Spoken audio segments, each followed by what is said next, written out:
inflamación en la, y la que tiene que ver con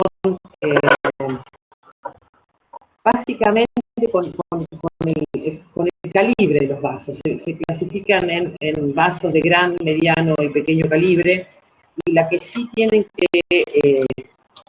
que saber, porque implica nuestra área de trabajo, son las vasculitis de la temporal, de la arteria temporal, ¿sí?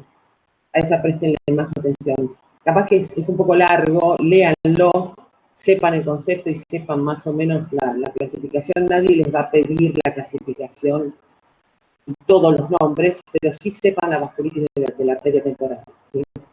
Donde pueden aparecer células gigantes en la pared de los vasos afectados, y el aspecto macroscópico que uno puede llegar a verlo como signo ontológico. Son pacientes generalmente de avanzada edad en los que se dan estas alteraciones. Muchas veces provocan manifestaciones a veces dolorosas que hacen que a veces haya que hacer un diagnóstico diferencial con alguna alteración de la ATM, pero la macroscopía es tan evidente con esa protrusión y esa visualización de las arterias afectadas que hacen fácil, digo fácil hacen fácil el diagnóstico, difícil el tratamiento, no nos compete a nosotros, pero sí descartar entonces una etiología que tenga que ver con el sistema hematomático. Esto es algo que sucede a nivel de la pared arterial y es resorte del médico y de los cardiólogos hacer el tratamiento. Bien. Yo estuve mirando, acá la tengo la doctora Vichalba. Yo no vi muchas. Hola, doctora. ¿Qué tal? ¿Cómo están? No vi dudas en el foro. ¿Hubo alguna nueva? Yo no detecté, estuve mirando la semana, pero veo que no están usando mucho el foro de las preguntas. Así que les pregunto ahora si han tenido alguna duda con respecto a los contenidos que se explicaron en los videos. Buenísimos los videos, que lo grabó una genia. Los mejores. Ya la semana pasada y esta se destacan del resto. Hay un video de las manos mágicas también, de insuficiencia cardíaca. Así que, no, fuera de broma. ¿Han tenido alguna duda puntual que quieran plantear ahora? O si no, vamos viendo las preguntas. O las explicaciones fueron muy claras, o nadie vio nada, o entendieron todo.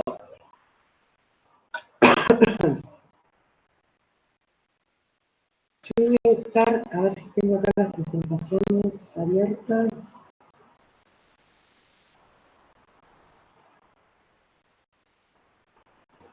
Bien.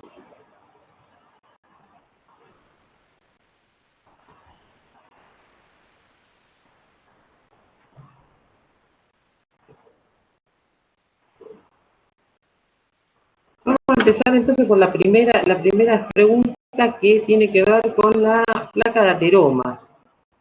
Dice, ¿qué características histológicas presenta una placa de ateroma? ¿Qué evoluciones tiene y cuáles son las posibles consecuencias? Vamos a empezar por el principio, entonces. ¿Cómo está compuesta una placa de ateroma? ¿Qué hay en el centro, o en el core, o en el núcleo de una placa de ateroma? Tiene un centro lipídico blando que tiene colesterol y ésteres de colesterol, y después está rodeado por tejido fibroso, que es más firme. Bien, perfecto. Además de colesterol, también hay algunos restos celulares. Voy a tratar de presentar acá una ventana. Esta es.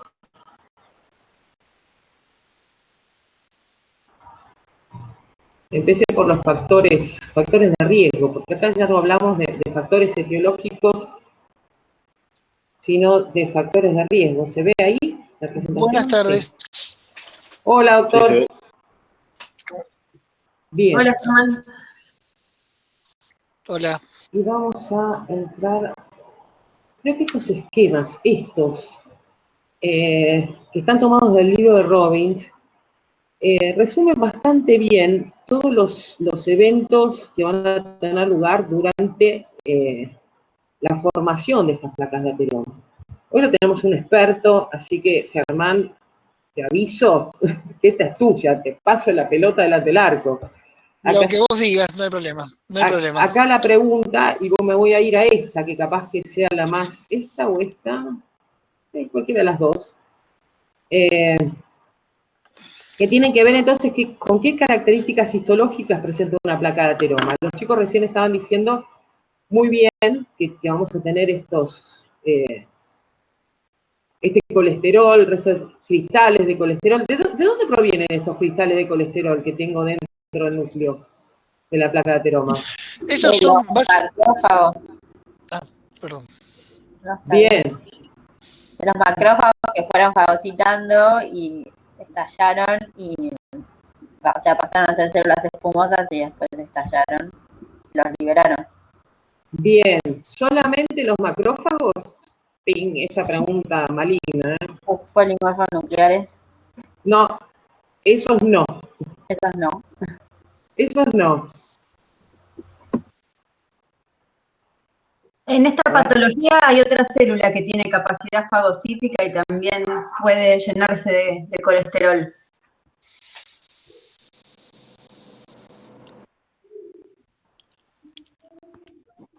A ver, ahí lo tienen.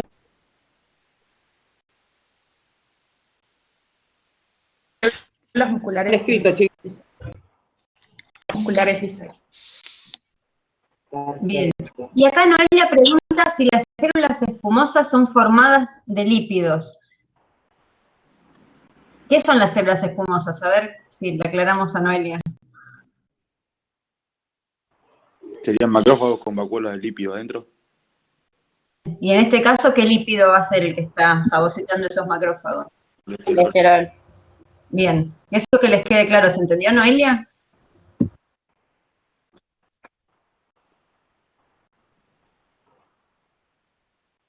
Noelia se fue. Noelia no está. Sí, ahí está, ahí respondió que sí. No, tenía que ver. ¿Cuál era la canción? La de Tino Bravo. Noelia, Noelia, Noelia, esa era. Me confundí de canción.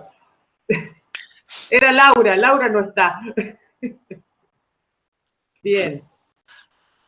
Perdón, Germán, vos ibas a decir algo y yo te interrumpí. No, justamente yo te interpreté mal y vos hiciste una pregunta para los chicos y pensé que me la estabas haciendo a mí, por eso me metí, pero respondió muy bien, lo respondieron muy bien los chicos. Iba a decir básicamente, como agregado a eso, es que en realidad el colesterol, cuando es incorporado o es fagocitado por los macrófagos, lo que sufren es un proceso de oxidación, ¿sí? Y quedan atrapados dentro del citoplasma de los macrófagos. De ahí viene nada más, pero lo demás ya lo dijeron. Bien, y acá, fíjense, alguien habló de polimorfos nucleares neutrófilos y yo les dije que no, olvídenlas, esas células no van a estar, pero sí vamos a tener células inflamatorias crónicas, vamos a tener linfocitos, y acá hay algo importante que sucede en este sector, no sé si se ve la flechita, que serían como los bordes, las comisuras de la placa de ateroma, que recibe el nombre de hombros, y en esta zona lo que vamos a tener es, yo siempre digo que, no lo digo yo, que acá hay como una especie de intento reparativo de este daño. Y como en todos los tejidos conectivos, el intento reparativo implica la producción de un tejido de granulación que se va a empezar a formar acá, a este nivel, a nivel de los hombros, y que en cierta medida son los responsables de la producción de este tejido fibroso que tiende a, alguien dijo, es más firme la zona del tejido fibroso. No siempre tenemos esta cubierta fibrosa que le da cierta estabilidad a la placa, ¿sí? Cuanto menos tejido fibroso, más peligro, podríamos decir, que esto tenga complicaciones, ¿sí? Que tiene que ver con la segunda parte de esta pregunta, que dice qué evoluciones tiene y cuáles son las posibles consecuencias. Yo quiero que empecemos también una placa establecida, ¿sí? Esto que veíamos en este esquema, este esquema. Acá, en este caso, la placa ya está haciendo protrusión hacia la luz, con lo cual está reduciendo la luz de este vaso arterial.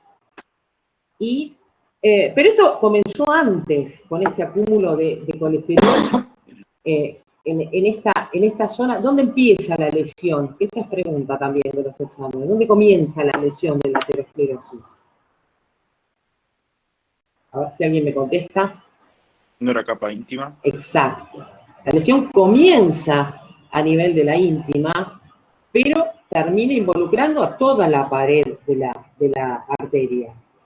Y recordemos que en esta entonces, compromiso arterial, lo que se va a ir destruyendo, a ver si teníamos un esquema acá, es todo lo que está por debajo de la íntima.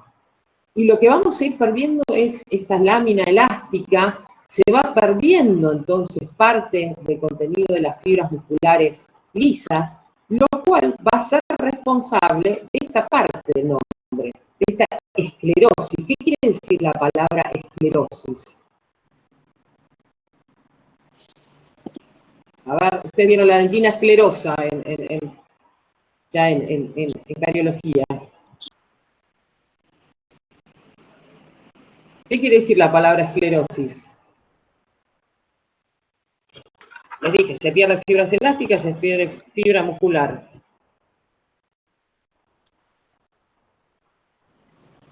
Endurecimiento. Endurecimiento, puede ser. sí. Se va endureciendo, va perdiendo elasticidad esa arteria. Y pensemos en la función arterial, ¿sí? En esa función, ustedes ahora creo que están todos como locos dando el final del neurooficio, ¿no? Pero al ver patología circulatoria, acá tengo alguien que quiere entrar, porque eso viene para acá.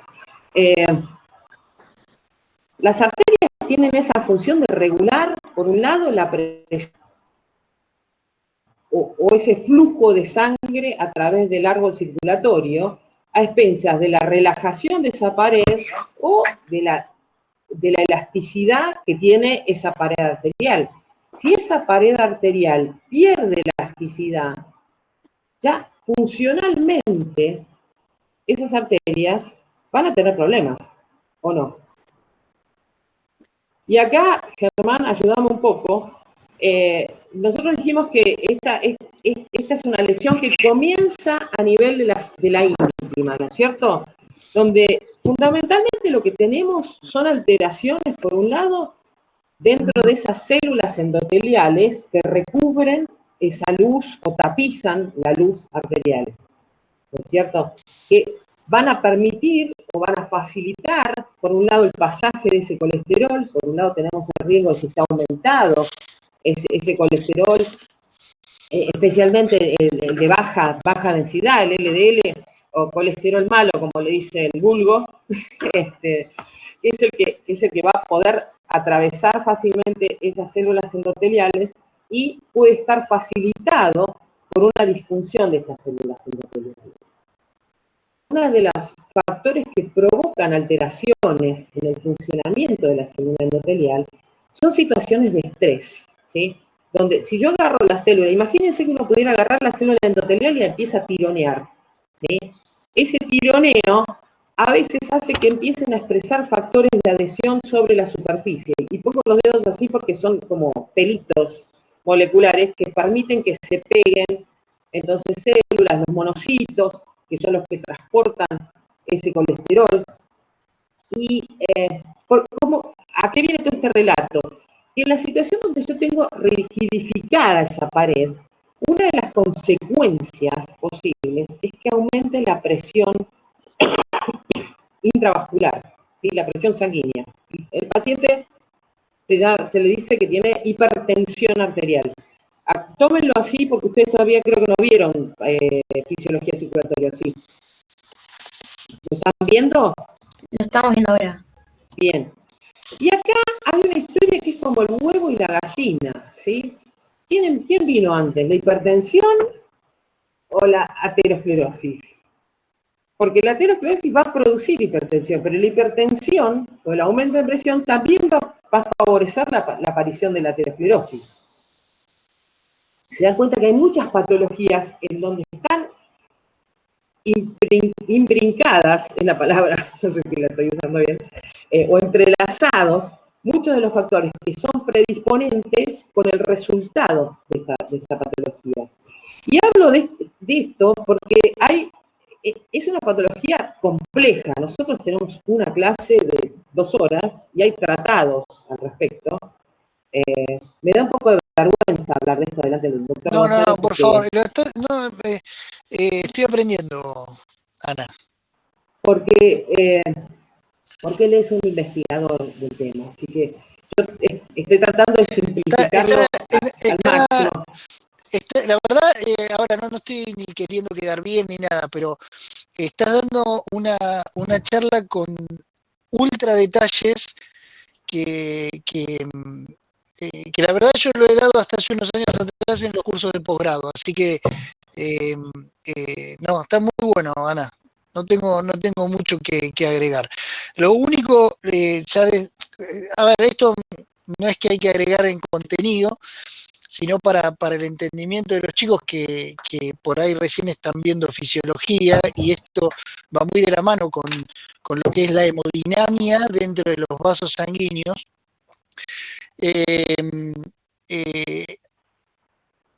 Tanto la aterosclerosis como la hipertensión arterial,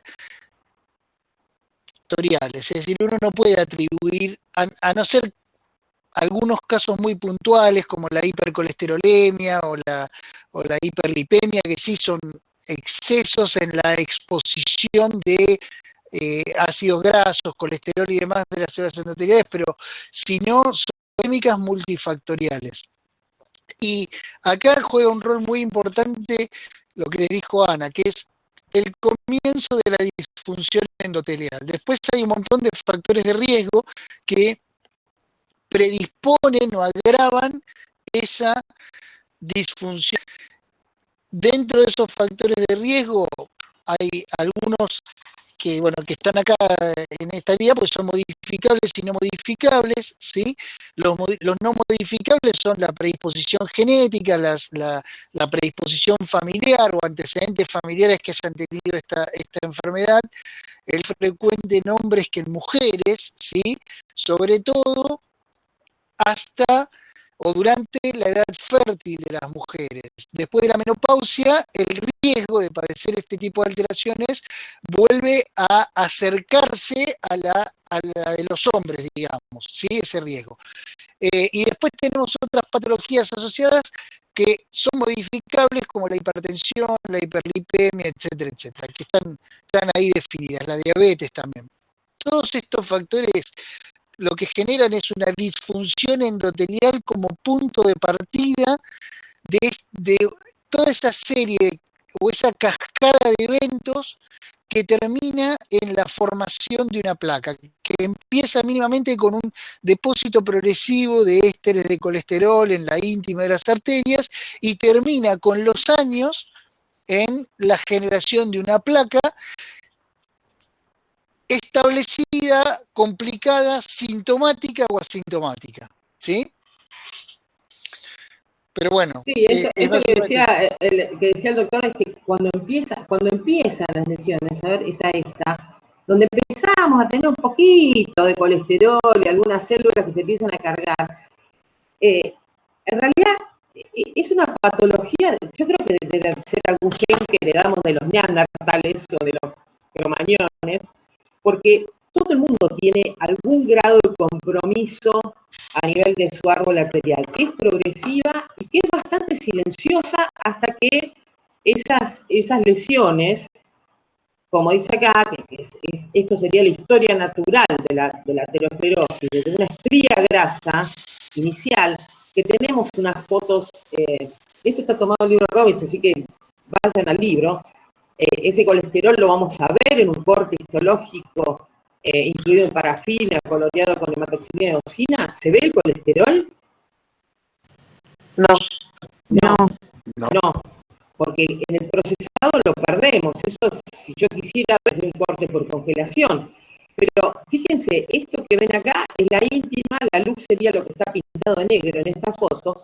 Pero fíjense en esto, ven que ahí se puede ver ese color amarillito que da el colesterol por debajo del endotelio. El endotelio es transparente, es una membrana con una capa de células donde lo que vemos, si pudiéramos vertir y ver la luz de la arteria, como en este caso, veríamos estas primeras lesiones iniciales.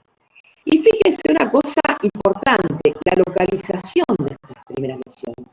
Esto también tiene que ver con esas fuerzas que yo les decía, ese tironeamiento de la célula endotelial. Acá estas fotos me encantan, porque esta es una coloración hecha con sudanes, ¿sí? Con un sudán donde se ve el sitio de deposición de este colesterol, que coincide con los sitios donde se generan o se desprenden las colaterales de las arterias de mayor calibre. Esta es una arteria cortada transversalmente, donde lo que vemos es la luz, y estos pequeños orificios es donde aparecen las colaterales. Y acá vuelvo a la función. En esos sitios donde se desprenden las colaterales, un flujo, pensemos que esto es un caño donde circula un líquido. En los sitios donde yo tengo estas diversiones o caños de menor calibre, se van a generar flujos más turbulentos, ¿sí? Donde una dirección unidireccional, sino que se generan como remolinos. Pensamos en el río. ¿Alguno fue al delta alguna vez? Es donde te dicen, mira, no te tires a nadar acá donde está el codo, porque ahí se genera remolino y ahí te ahogás. No sé si te ahogás, pero bueno, es más difícil nadar en esa zona. Lo mismo pasa con el flujo sanguíneo. Y en esos sitios donde tenemos esos remolinos, esas turbulencias, se generan fuerzas en distintos sentidos, que es lo que se explica, para los que hayan leído el libro, como fuerzas de cizalla o de corte o de tijera. Pensemos en una tijera. La tijera genera fuerzas en dos sentidos opuestos, ¿sí? Para poder cortar. Lo mismo pasa sobre la célula endotelial. Yo la tironeo de un lado y la tironeo del otro. En ese estrés causado por estas fuerzas de cortes es donde empieza a aparecer esta disfunción en la célula endotelial, que muy bien decía el doctor González, es el origen de esta disfunción que permite todo este mal funcionamiento de la íntima. Y la importancia que tiene toda esta patología es, y lo repito, es que sigue siendo la principal causa de muerte. Uno le tiene mucho miedo al cáncer, pero debería tenerle más miedo a la patología cardiovascular, porque se muere más gente, complicaciones de estas a veces que de cáncer. Y aún hoy seguimos buscando, Aramos dijo el mosquito, soy una ridícula, pero seguimos tratando de estudiar, de dilucidar los mecanismos para poder intervenir terapéuticamente. Ustedes no van a curar a un paciente con aterosclerosis, pero van a atender pacientes con aterosclerosis, medicados por esta enfermedad, y con todas las alteraciones a nivel vascular que puede tener un paciente, ¿sí? Si bien esta es una patología que ¿qué arterias afecta predominantemente o preferencialmente? A las elásticas, A los vasos más grandes. por ejemplo. Bien, elásticas a la aorta, pero ojo que no son solo las de gran calibre, pensemos en las arterias coronarias. A las musculares de mediano calibre también. Sí, perdón, tenemos de gran calibre y pequeño calibre. Pensemos, y esto lo estudiaron, no estoy segura que nada. Esas arterias son una de las principalmente afectadas. Y vamos a tener lesiones, me vuelvo a la presentación, acá hablo del inicio, con estas famosas estrías grasas, pero que progresivamente van a ir adquiriendo volumen. Fíjense que se puede ver en la diferencia entre estas fotos. Esto está tomado de un atlas que lo pueden bajar de internet, que es el atlas de San Ritter de macropatología, con muchas macroscopías interesantes para ver. Esta es una misma imagen, pero de un material que ha sido fijado, por eso el cambio de color, fíjense. Y acá tenemos estas estrías que van adquiriendo volumen. Si yo pudiera tocar acá, poner un dedito y tocar, vería que esto está haciendo protrusión, se eleva por sobre la superficie, entonces de ese endotelio, y acá vemos las placas cuando ya empieza a haber complicación. ¿Qué es lo que estamos viendo acá? A ver si alguien se anima o se arriesga a decir qué es lo que vemos acá. ¿Por qué se ve color marrón? Está bien, está fijado. El endotelio. ¿Puede ser el colesterol? No, el colesterol se ve amarillo. Profe, ¿no era porque estaba ulcerada? Exacto. Estas placas se pueden ulcerar. Puedo perder este endotelio de la zona superficial de las placas. Acá vamos a ver un corte transversal donde vemos el colesterol. Acá está teñido de color azul las fibras colágenas. En esta yo creo que tengo menos riesgo de que se ulcere que en las que tengo una cubierta más delgada, ¿sí? Entonces, supongamos que se ulcera esto. A ver, creo que hay una ulcerada más adelante, fibromelación. Esto está muy bien. Vamos a volver a esto. Supongamos que yo pierdo esta capa.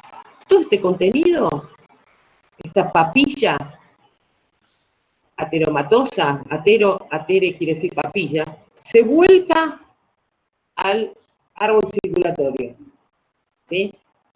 ¿Este colesterol es miscible, se mezcla con la sangre? No.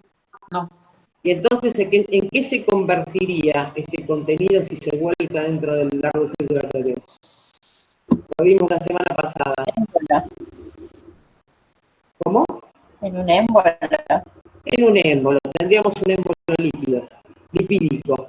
Y si yo tengo denudada esta superficie, ¿sí? Como acá, donde se rompió la placa ateroma, y queda todo este conectivo al descubierto a la luz de esta arteria donde viene circulando sangre con todo el contenido de la sangre, ¿qué puede pasar en este sitio ulcerado?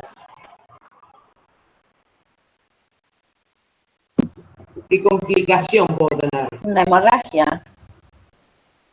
Sí, una trombosis. La hemorragia, ojo al piojo, se produce por rotura de la pared. Este contenido que está acá se vuelca acá afuera. Tengo la lesión dentro del vaso todavía. Esto está intacto, ¿sí? Entonces, tengo este contenido y es uno de los 3 pilares o 3 factores que aparecían en la tríada de Birkhoff. Lesión endotelial. Yo tengo una lesión endotelial. Ya con eso puedo tener la formación de este trombo que vemos en la imagen de la derecha. Un trombo reciente donde se desencadena, se dispara la cascada de la coagulación dentro del vaso. ¿Se entiende esto? Y acá tendríamos lo que dice qué evoluciones tiene y cuáles son las posibles consecuencias. La evolución que puede tener es, 1, que se ulcere, y 2, que se rompa la pared arterial por ese adelgazamiento, y ahí sí tendría una hemorragia. Porque la hemorragia, y cópienlo porque esto es pregunta de examen, es la salida de la sangre de un vaso, ¿sí? Tiene que haber rotura. Ahora, ¿la hemorragia es la rotura de la pared del vaso? No, es la salida de la sangre hacia el exterior o hacia el interior de los tejidos.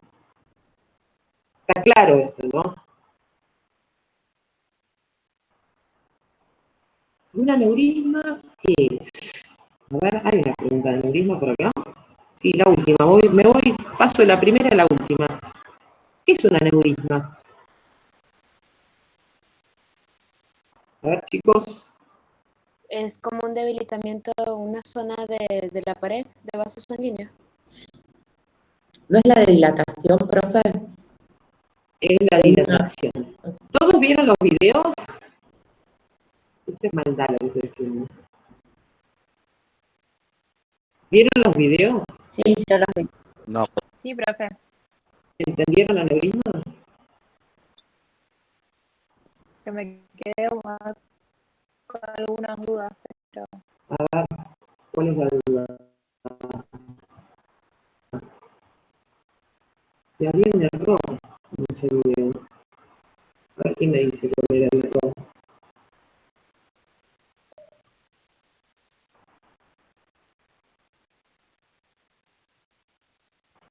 A ver, con el aneurisma. ¿Sabes cuál es el error? Esta foto no tenía audio.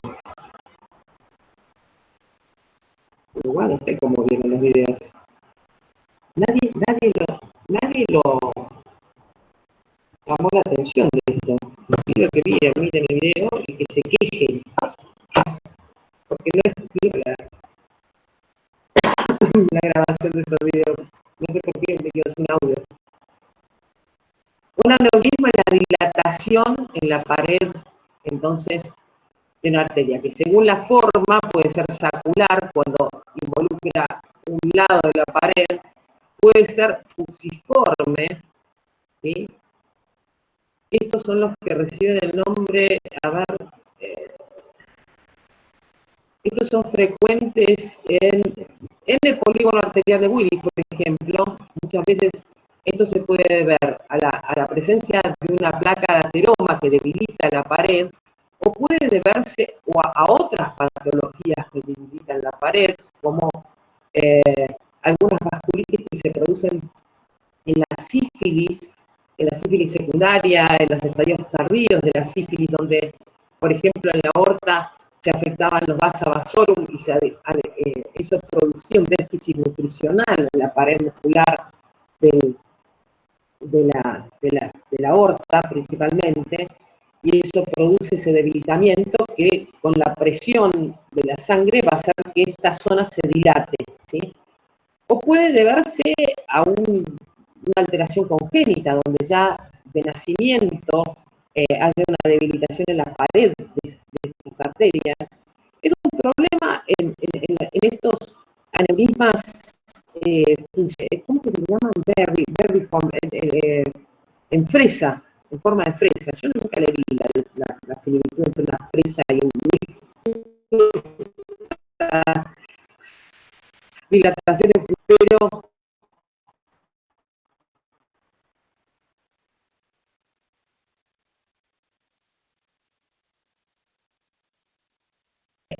y son vasos.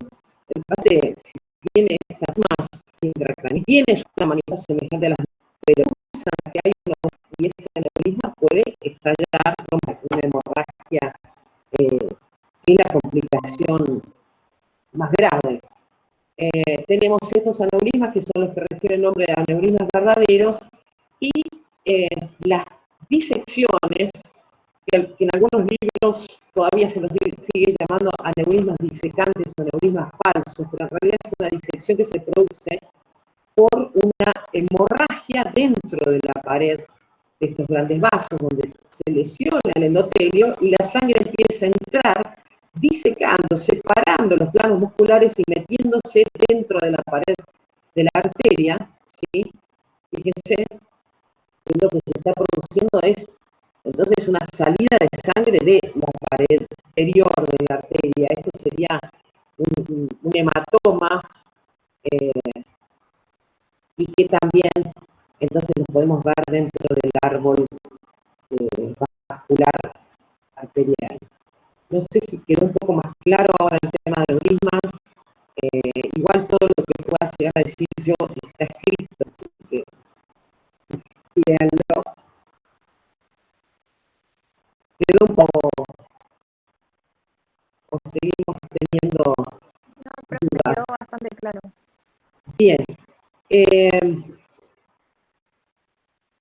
Y ahora viene, vamos a volver a la segunda pregunta que decía, ¿qué es la insuficiencia cardíaca? A ver, ¿qué es la insuficiencia cardíaca? Ustedes me lo tienen que decir.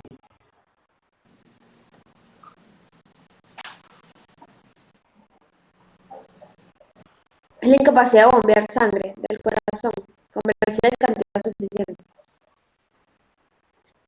Sí, tiene que ver con esa velocidad y cantidad, es la incapacidad entonces de ese corazón de bombear la cantidad de sangre que debería bombear en cierta cantidad de tiempo. Claro, que puede